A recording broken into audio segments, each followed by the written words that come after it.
journalist put it well when he wrote, "Inside every old person is a young person wondering what happened." It's true, isn't it? What just happened? Life is full and fast, and everyone in here, I'm sure, could deliver their story, their own version of those unpredictable events that have occurred in this very fast life, those events that took place without any explanation, and certainly just the fact that life was so fast. If you were with us in our last study, we began looking at chapter 11 in the book of Ecclesiastes, and I invite you back there today, where Solomon essentially told us not to let the unexpected events in life paralyze us with fear, and not to let the unexplainable events in life rob us of joy. Now, how do we do that? Well, in this journal, he is now bringing God back into the scene in life where our perspective is now directed toward him. That sense of security and joy can occur as we recognize and trust that those unexpected events were actually part of his sovereign plan.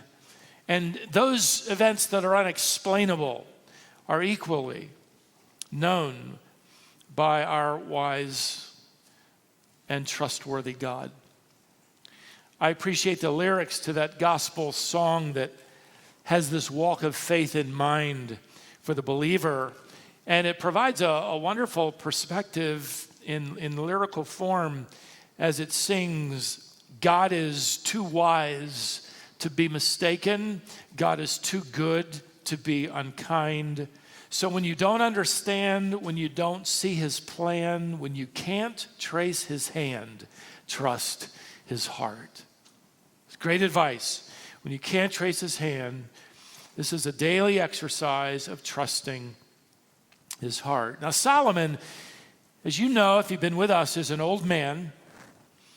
And like any older person who cares about God, who brings God back into the scene, who cares about the people of God, he's about to pull up a chair, as it were, and talk directly to young people. There's a sense of urgency in what he's about to deliver. Now, obviously, he wants his son to read this. His son will soon mount the throne in Israel, and this is directly related to his son. This is sort of an amazing father and son chat. If you want to have some content for a father and son chat, you're about to get it right here in this text. But of course, God the Father, Son, and Spirit inspiring the delivery of this text, it's as it were God pulling up a chair. God is having this conversation.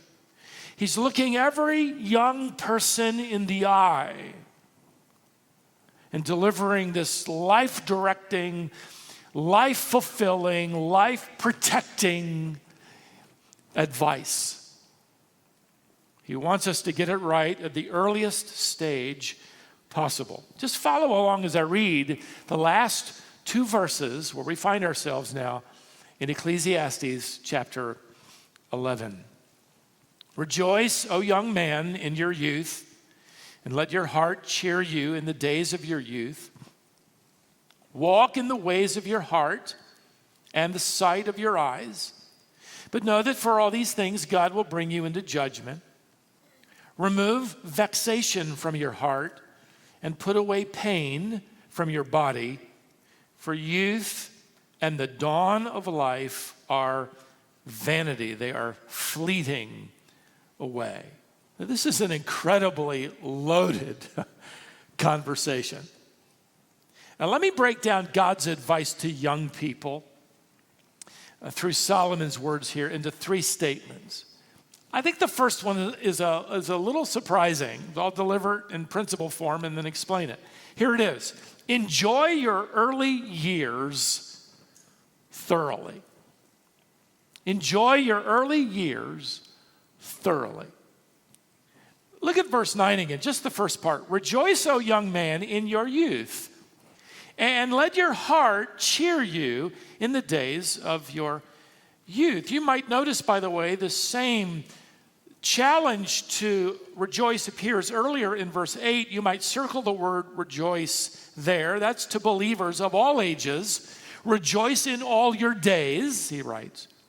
But now God speaks to young people. It's as if he wants to pin this advice on the lapel of every young person's heart. Here it is. Rejoice, O young man, in your youth, and let your heart cheer you in the days of your youth. Now, would you notice what he doesn't say? He doesn't say, listen, you're young, but don't forget one day you're going to be old. Well, that'll throw cold water on their excitement. He doesn't write here, you're young, but one day you're going to be old like me. He doesn't say that, does he?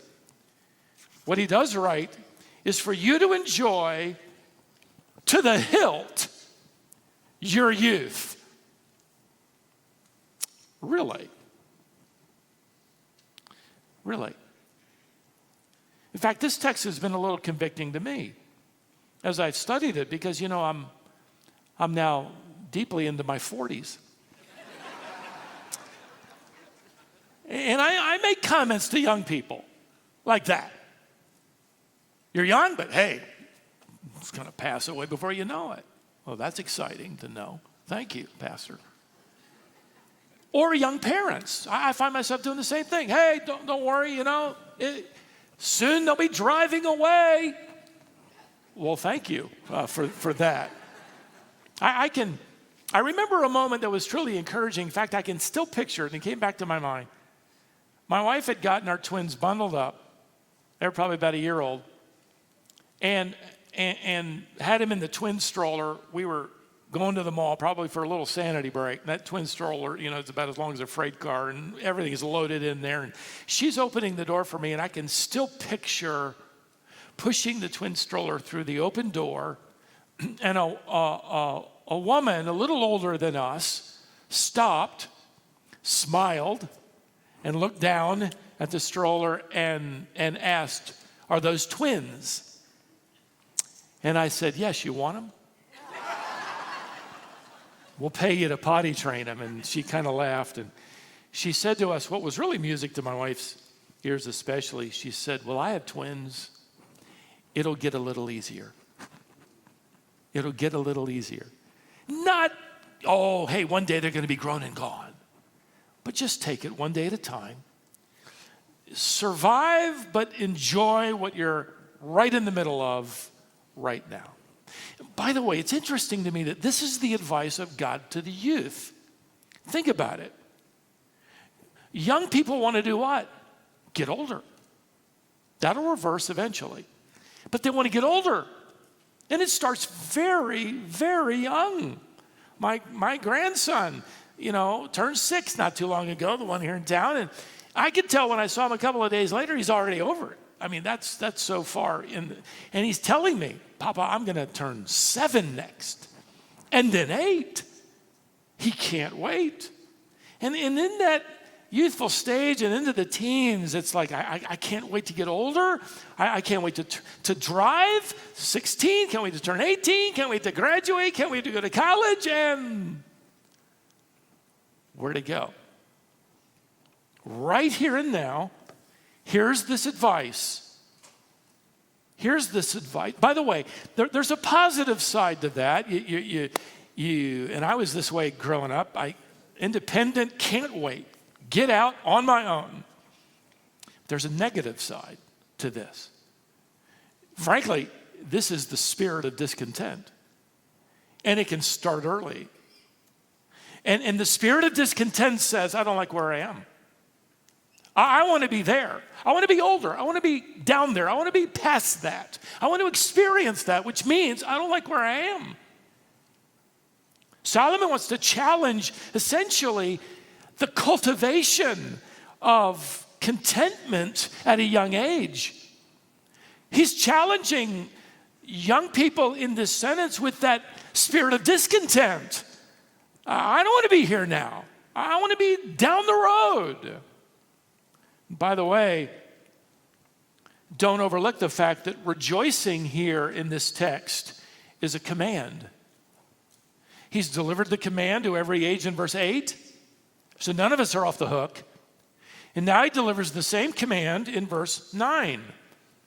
Rejoice. Rejoice in your youth. Rejoice in the moment. Rejoice in this day God has given you right here and right now, which is another way of warning us that this spirit of discontent can start very young. You don't outgrow it either. Throughout Scripture, this command confronts our discontented spirit.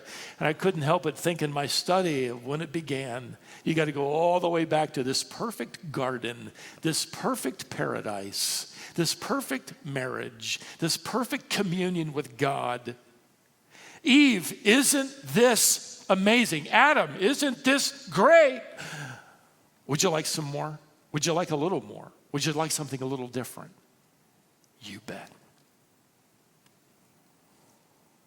Solomon pulls a chair up, as it were, and basically challenges us to accept the gift of life we've been given right now. And there's a deeper reason that we often overlook. Think of it this way: when you give a gift to a child or a family member or a friend or a coworker, what do you expect them to do? Open it. Thank you for it. Use it. You don't want to see it later on eBay. You want to know they actually put it to work, whatever it might have been. Well, what happens if they open it and look at you and say, I don't want this. This is not what I wanted. It's the wrong color. It's the wrong brand. And they put it back in the box and then just sort of kick it under the sofa. You would be grieved, if not offended. Well, this is a reminder that God has given us, in this chapter, He's reinforced it, our individual lives. He's mapped it out for us. He's wise and He's good. He doesn't always explain Himself as life unrolls, but we open the gift of life every day, and what do we say? I don't want this one. I don't like this. I don't want to use this. I want to be somewhere else. And we just sort of kick it under the sofa. Is He not grieved, if not offended? C.S. Lewis, I think, got it right when he wrote to a friend. This is after living through World War II and losing his wife to cancer. He writes, listen to this: it is the Christian's duty to be as happy as he can be. That's kind of a strange sound to our ears, isn't it? It's your duty to be as happy as you can be. Solomon. By the way, when's the best time to practice and develop practicing the obedience of a joyful spirit? Solomon says, when you're young. And he delivers this most unusual advice. Listen, you're young, everything's in front of you. Don't wish these days over. Don't want to be down there, the road down there, so that you miss this moment. Don't wish that everything was just sort of moved ahead 5, 10, 15, 20 years. Enjoy where you are right now. Begin now to develop a thankful, joyful spirit. How do you do that? Well, start with small things and work your way up. Start with what you can observe. Ask God to give you eyes to see what you haven't observed. And make it a daily practice of thanksgiving no matter how old you are. Solomon writes, enjoy your early years thoroughly. Secondly, let me give you a second point. Spend your early years wisely. Notice the next phrase in verse 9. Walk in the ways of your heart and the sight of your eyes. You could translate this rather woodenly. Follow the impulses of your heart and the desires of your eyes. And you're thinking, what in the world is that kind of advice? That's the last thing you would ever tell a young person. Follow the impulses of your heart? You would never say that. You'd certainly never say it in church. Well, God has said it in his word. But wouldn't that be like giving a 16-year-old the keys to a sports car and then hoping that they're going to drive under the speed limit? I mean, tell a young person, follow those impulses, those desires, those unique creative abilities, those thoughts. You'd think, Stephen, you're out of your mind. It's exactly what he writes here. Solomon is looking at a young person and essentially asking, what is it that really gets you excited about life? What is it about the way God has made you so that you see life in a different way? What are those desires? What are you dreaming about? What are you thinking about? What would you like to pursue? What is it in life that you'd really like to go after? Go for it. Now here's the qualifier, verse 9, just so you're not too nervous. Notice the last part of the verse. But know that for all these things, God will bring you into judgment. In other words, just make sure that whatever it is you're going after is something God would be pleased with if you found it. Now, you need to understand, though, in this context, this is not intended to be a damper. This isn't cold water. This isn't this negative statement here related to judgment where it's sort of like this. Solomon is saying, well, yeah, go ahead and enjoy your life, get the most out of it. Just remember you're going to get hauled into court one day and stand before God. That's not what he's saying. That's not the tone of what he's saying. That's not the spirit of what he's saying. Solomon is reminding young people, go for it. Just remember your freedom has a fence. Just remember that privileges come with responsibilities. Just remember your liberty has accountability. It's not a damper. That's a directive. So invest your early years wisely, which is another way of saying don't waste your life. Don't wait until you're 21 and then I'll start living for God. Maybe when I get out of college, I'll get serious about doing the right thing. Yeah, I'm only 13, got everything in front of me, or I'm 16, or I'm 18, or I'm 10. I can take you through church history, illustration after illustration, where God remarkably moved in the life of a young person who immediately began making a distinctive difference for Christ. One author writes that as a boy, he used to hear illustrations that his father would use as he preached. And one of his father's most gripping illustrations was a man the church had been praying for over a period of decades, a man with a very hardened heart and disposition. He would never attend church with his family. But one day, for some reason, many, many years later, this man shows up.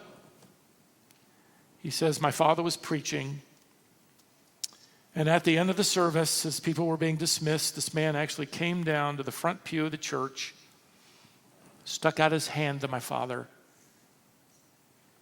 and they sat down on that pew, and he said, my father gave him the gospel, God opened his heart, and he was saved from his sins and given eternal life, he writes. And then he began to sob and sob into his hands. Tears ran down his wrinkled face as he said, I've wasted it. I've wasted it. I've wasted it. This author writes, this gripped me more than any of those stories of young people who died in car accidents before accepting Christ. This story of an old man weeping, tears cascading down his wrinkled face, awakened in me a fear and a passion not to waste my life. So writes John Piper. Sounds like Solomon in this father-son chat. There's one more point to make to the youth of every generation, and I believe in the providence of God. You're here today listening to this message. Enjoy your early years thoroughly. Invest your early years wisely. Now third, guard your early years carefully. Notice just the first opening words of verse 10. Remove vexation from your heart. Vexation combines two words or two ideas, anger and resentment. You combine anger and resentment and you get this word vexation. Remove vexation from your heart. In other words, resist it, fight it. It's going to start young. And when those coexist in any heart, certainly a young person's heart, anger and resentment, you get rebellion. That's the end result. So he's saying, in a sense, put away those first inklings of rebellion that come from anger and resentment. And why would he give this to youth? It's certainly something that could be applicable to all of us. But because young people are going to be struggling as they get a little older in life and they realize there's always something in the way. They want to chase life, someone gets in the way. And you have the seeds of anger and resentment. It might not be something, it might be someone. It might be a parent, a coach, a teacher. They're in my way. They're stopping me from what I want to do. It might be a good thing, and a parent is in the way, or a teacher, a coach. Solomon essentially says, you better learn to deal with it early in life, in your youth. Because guess what? You're going to find out throughout your life something or someone is always in your way to that happiness you're pursuing. It could be an illness, got in the way. It could be a financial loss. Wasn't expecting that. It got in the way.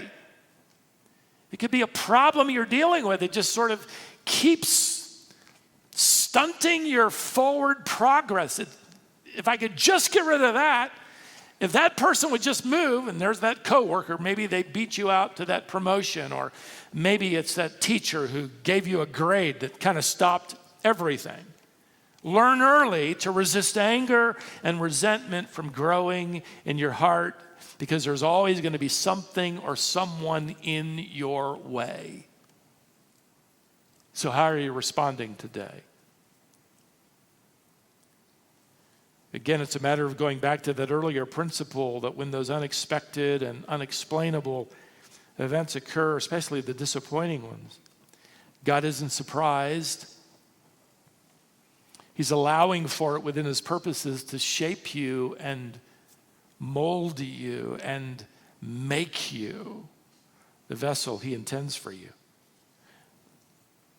And so when you can't trace his hand, you trust his heart. And you do that at a very young age. Notice the next part of the command in verse 10. Remove vexation from your heart. And notice, and put away pain from your body, for youth and the dawn of life are vanity. You could translate the word dawn, prime. The prime of life. Youth and the prime of life are fleeting. And this expression, the prime of life, by the way, comes from a Hebrew word that literally means blackness, black. It's typically used in the Jewish community for a full head of black hair on a young person. Solomon is writing here that youth and that black head of hair are fleeting. That black hair is going to turn gray, or maybe it'll just turn loose. So during the years of youth and that full head of hair, guard yourself, because those days are fleeting. Put away, he writes here, pain from your body. What does he mean? Does he mean try your best not to get hurt? Wear arm pads and knee pads and a helmet whenever you go out of the front door? Might not be a bad idea for some of you. But that's not what he's referring to. The word pain refers to evil. Evil refers to sin. And it's a broad term, and the context gives us a little help. It's in the context here of the body. Put sin away from your physical body. So he's referring here to immorality. Solomon is referring to sexual sin that brings pain or brings danger as a consequence, specifically to the body. You know, when I read that, I couldn't help but think of the tragic failure of the older generation, young people, in your life, that instead of warning you, our generation is a generation of approval and applause and promotion, selling it, endorsing it.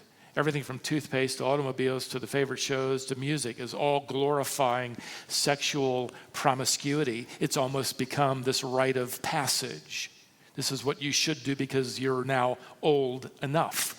In fact, one of the blights on our generation and on our culture is that we have come up with the attachment of two words: safe, sex.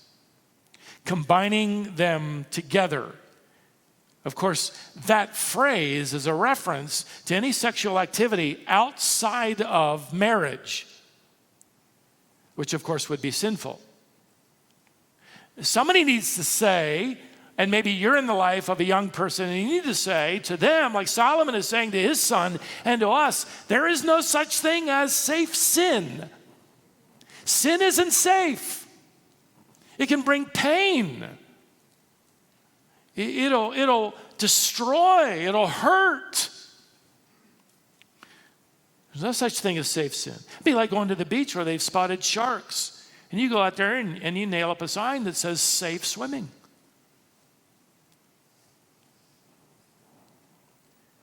I think it's interesting that Solomon will write, by the way, more about sexual issues than just about any other topic, and he ought to, because he knows how it wasted his life.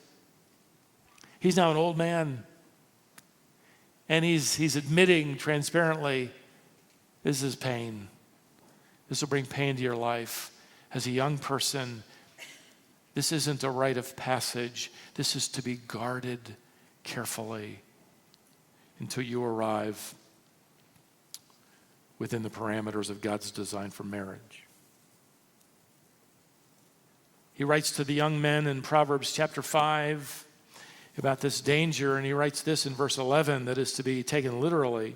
He says this, at the end of your life, as he describes sexual promiscuity, he says, you do that, and at the end of your life, you will groan when your flesh and your body are consumed.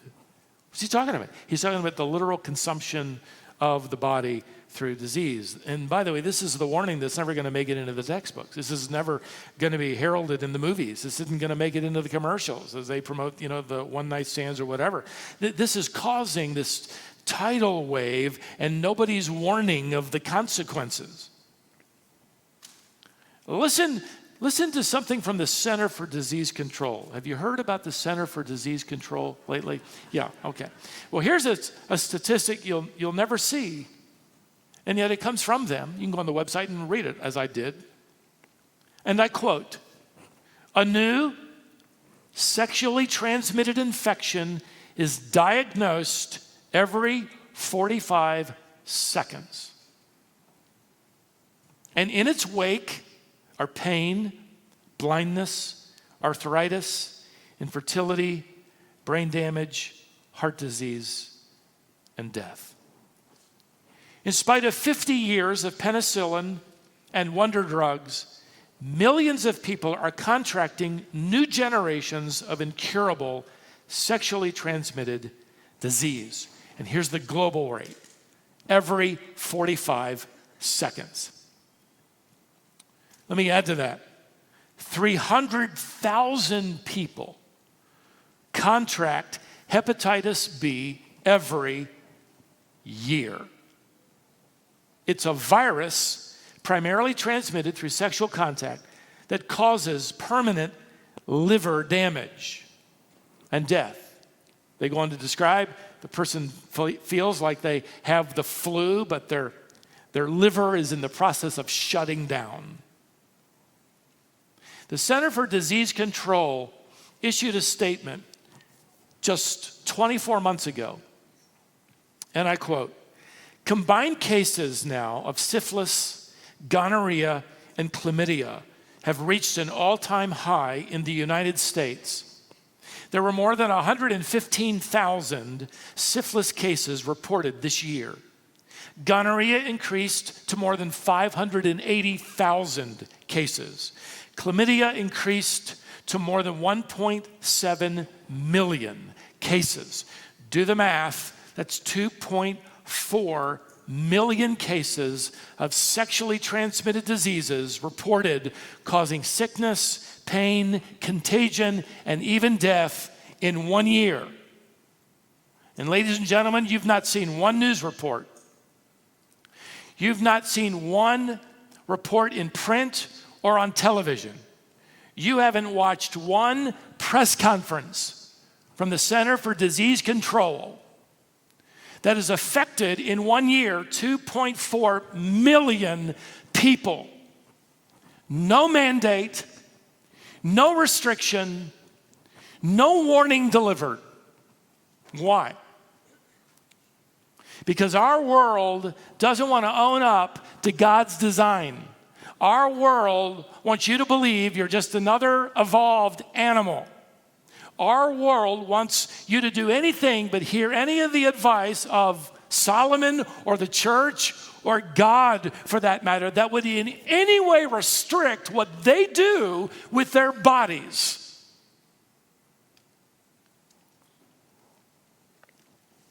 You know what Solomon does? Because his world wasn't any different than ours. He pulls up a chair as an old man. And he says, listen, this is God's word. This is God's protection. This is God's path. This is God's plan. And when you think about your life, you'd better guard it and stay as far away from these things that will bring pain and suffering and difficulty and disease. Life's hard enough. Live your life God's way. Do it God's way. God knows what's best. He created you. And God wants you to enjoy the gift of life and the other gifts to come that He's given to you. So, enjoy your early years thoroughly. Invest your early years wisely. Guard your early years carefully. You've been given a treasure. It's your life. And let me say this again, no matter how old you are today, it's never too late to begin. As a matter of fact, you're younger today than you will be tomorrow. So I'm speaking to a room of youthful people. Let's do it God's way.